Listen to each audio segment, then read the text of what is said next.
안녕하십니까. 저는 청주에 있는 관절병원인 마지사랑병원의 변재영 원장입니다. 오늘은 팔꿈치에 생기는 그 병 중에 추벽증후군에 대해서 한번 알아보도록 하겠습니다.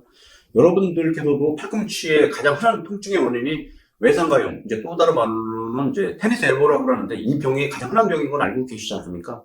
그런데 가끔 가다가 외상가염으로 치료를 잘 했는데도 불구하고 통증이 저도 오는 분들이 있거든요. 그런 분들은 이제 저 같은 경우에는 혹시 추벽증후군 아닐까 하는 의심을 가지고 이렇게 검사를 해보고 치료를 하는데 그런 분들 중에 추벽증후군인들이 꽤 있거든요.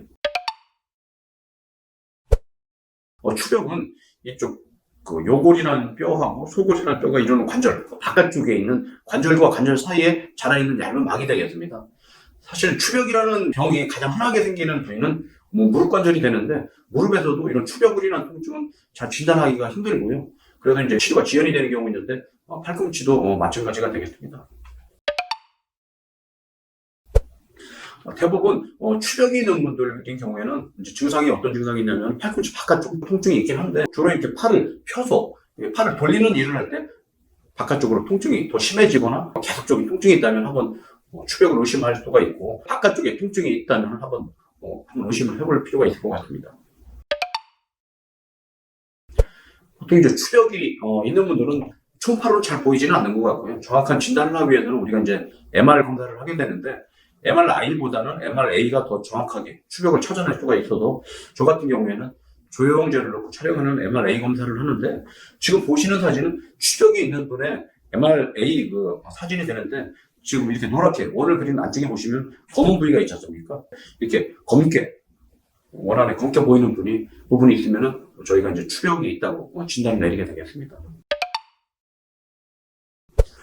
보통 저 추격이 있어서 진단을 받게 되면은 초기에는 저희가 이제 주사 치료, 염증 주사 치료를 해보는데 좋아지기는 하지만은 이게 완치가 될 수는 없겠죠. 그 이유는 뭐냐면 이게 뭐 단순한 염증이 아니고 관절 사이에 어떤 그 통증을 일으키는, 염증을 일으키는 구조물들이 들어가 있는 그런 상황이기 때문에 자꾸 재발을 하는 경우에는 제거 수술을 해야 완치가 될 수가 있는데 보통 추벽을 제거하기 위해서는 절개하는 것보다는 절개하지 않고 하는 관절경 수술이 더 관절에 그 손상을 덜 주기 때문에 관절경을 이용한 수술을 많이 하고 있습니다. 잠깐 수술하는 그 영상을 보여드리면은 이게 관절과 관절 사이에 살이 자라 있지 않습니까? 이것이 추벽이 되는데 대부분 이렇게 추벽이 진행이 돼서 통증이 잘 해결이 안 되는 분들 수술을 하게 돼서 보면은 단순한 추벽만의 문제가 아니고 뼈를 싸고 있는 하얀 연골에 손상이 오는 경우도 꽤 있습니다. 지금 이 환자분 같은 경우에도 보시면은 하얀 부분에 이렇게 너덜거리는 부위가 있는데 이것은 추벽으로 인해서 주위에 있는 관절을 싸고 있는 연골이 손상이 동반된 경우가 되겠습니다. 지금 옆에 보시는 사진은 추벽을 제거하는 동영상이 되겠고요. 쉐이버라고 하는 수술 기구를 이용해서 제거를 하게 되겠습니다. 만약에 관절 연골도 손상이 되어 있다면 너덜거리는 관절 연골도 저희가 이제 정리해서 다듬어내게 되는데 아무래도 관절 연골 손상에 대해서는 다듬어낸다고 해서 이게 정상화되는 건 아니기 때문에 추벽이 오래돼서 만성적인 경우에 뼈까지, 연골까지 손상이 되어 있다면 증상이 남을 수 있기 때문에 이런 경우에 좀 더 일찍 수술을 하는 것이 좋겠다는 게 제 개인적인 생각입니다. 옆에 보시는 동영상은 추벽도 다 제거가 되고 손상된 연골 깨끗하게 조인된 그런 수술 동영상을 보고 계시는데 대부분 이렇게 이제 수술이 끝나는데 한 30분 정도면 되고요. 수술 후에도 지혈관절 염증을 가라앉히기 위해서 반기수 정도를 일시적으로 이제 고정을 해놓고 회복이 진행이 되는데 회복도 크게 어렵지 않고 빨리 회복이 되는 통증도 빨리 좋아지는 그런 좋은 수술법이 되겠습니다.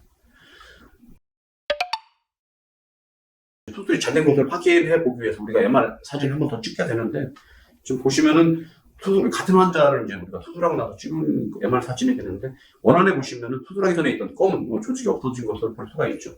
여기서도 검게 보이던 추벽이 제거된 것을 볼 수가 있습니다.